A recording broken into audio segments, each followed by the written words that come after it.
Witam Was bardzo serdecznie, ja nazywam się Jarek, a oto Flashback od TC Electronic.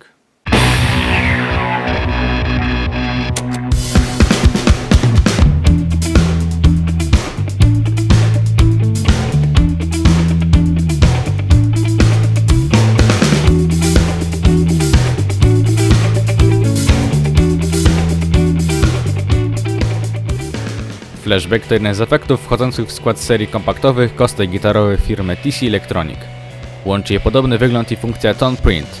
Jest to narzędzie, przy którego pomocy możemy brzmieć jak nasz ulubiony gitarzysta. Stworzono setki presetów do różnych efektów serii i za pomocą prostej aplikacji możemy wgrać je do naszego efektu. Do samego Flashbacka swoje brzmienie dodało około 100 artystów. Ta funkcja czyni ten efekt jeszcze bardziej funkcjonalnym, choć i bez tego ilość możliwości, jakie nam daje, jest naprawdę spora. Ale na początku przyjrzymy się budowie efektu. Efekt jest stosunkowo mały, a jego wielkość jest porównywalna z efektami Bossa. U góry znajduje się panel na potencjometry. Na górze po lewej stronie znajduje się potencjometr delay, odpowiadający za długość opóźnienia. Maksymalny czas to 7 sekund. Jedynie tryb slapback ma skrócony czas do 300 milisekund. Niżej znajduje się potencjometr level, w którym zmieniamy poziom głośności efektu. Po prawej stronie znajduje się potencjometr feedback, w którym ustalamy ilość powtórzeń. Ostatni to przełącznik, w którym zmieniamy tryb efektu, a mamy ich do wyboru 11. Omówmy je po kolei. Pierwszy tryb ma symulować brzmienie bardzo znanego studyjnego efektu delay firmy TC Electronic 2290. Drugi to delay analogowy, trzeci taśmowy. Czwarty, nazwany low-fi, z każdym kolejnym odbiciem sprawia, że dźwięk jest coraz sobie słyszalny i ma więcej niskich tonów. Kolejny to delay dynamiczny, który reaguje na naszą grę. Gdy gramy głośno, delay jest w tle i słabo go słychać, ale gdy przestaniemy grać, głośność efektów wzrasta. Co ciekawe, tryb ten został zaczerpnięty z delaya 2290. Szósty to delay modulowany i dodaje do brzmienia efekt chorus. Siódmy to tryb ping-pong, w którym odbicia są rozkładane w panoramie, czyli raz w prawym, a raz w lewym kanale. Slapback to po prostu krótkie odbicia, często stosowane chociażby w muzyce reggae.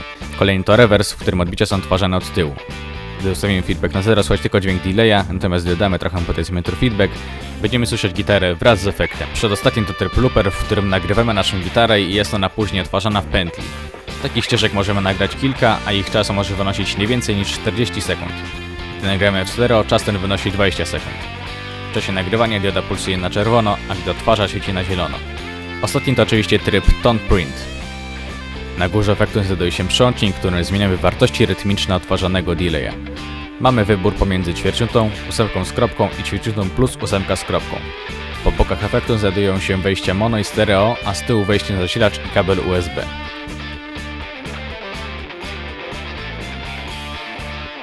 Miejsce na baterię znajduje się u dołu efektu. Tam też mieszczą się dwa przełączniki. Pierwszy pozwala na przełączenie między trybem True Bypass, który zapewnia gładsze przejście przy włączeniu efektu, a Buffered Bypass, który stosujemy, gdy używamy długich kabli czy wielu kostek. Gdy pierwszy przełącznik jest ustawiony na Buffered Bypass, drugi przełącznik działa jak funkcja Keep Dry. Wycina wtedy sygnał gitary i słychać tylko sam efekt. W drugiej pozycji mamy funkcję Spillover. Polega ona na tym, że gdy włączymy efekt, dźwięk delaya dalej wybrzmiewa. Niestety funkcja Spillover nie jest dostępna w trybie True Bypass. Teraz chciałem gadać wszystkie zmiany mikroprzełączników. W początku będzie True Bypass i pierwsza pozycja drugiego mikroprzełącznika. W tym trybie nie ma żadnego dodatkowego efektu.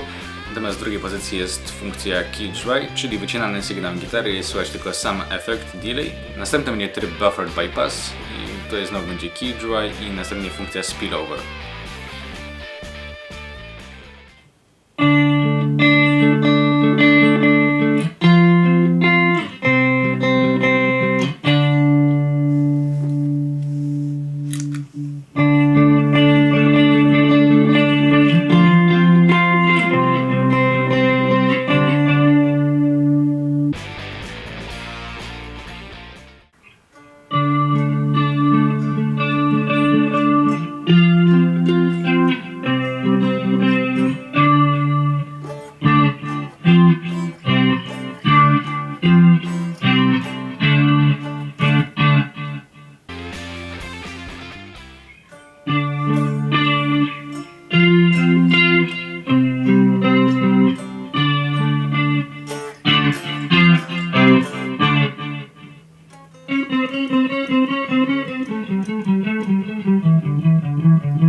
Kolejną ciekawą opcją jest autotapping. Pozwala nam ona na automatyczną zmianę tempa poprzez rytmiczne uderzenie w struny, a działa to tak.